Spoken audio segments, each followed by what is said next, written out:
quand des médiocres arrivent au pouvoir, ils s'entourent toujours de gens plus médiocres qu'eux. Donc, si vous voulez, Chirac s'est entouré de demi-crétins.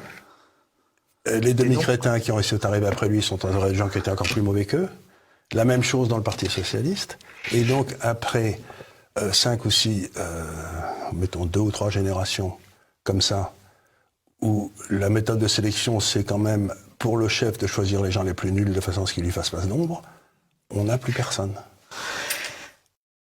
Si vous regardez de façon dépassionnée les derniers présidents de la République française, vous ne pouvez pas vous empêcher de penser que depuis Pompidou, chacun était plus mauvais que le précédent.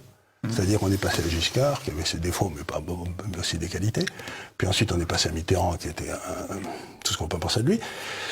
Puis ensuite, on est passé à Chirac, puis à Sarko. Puis quand on est arrivé à Hollande, je me suis dit, on peut pas aller plus bas, c'est le pied, maintenant on a touché le fond, quoi. Eh ben si. On est allé pire. On est allé pire. L'actuel, en plus, si vous voulez, il n'a pas le moindre doute.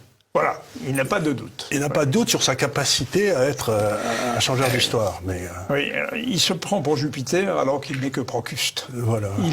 Il est plutôt Narcisse. Ou Narcisse. Alors il y a Narcisse, oui, bien sûr. Il se regarde dans l'eau, il se trouve beau. Quand je parle de tout ça avec certains amis qui sont dans la haute administration, n'importe quoi, ils me disent « Mais Charles, de quoi parles-tu ? Ça n'a jamais été aussi bien pour nous. » Ils pètent dans la soie. Mais le peuple, oui, il souffre comme un malade. Ah mais absolument. Donc absolument. ces gens-là sont vraiment... ils ont qu'à manger de la brioche. C'est pas la France qui est en déshérence, c'est le peuple français qui est en déshérence. Personne ne s'occupe de lui.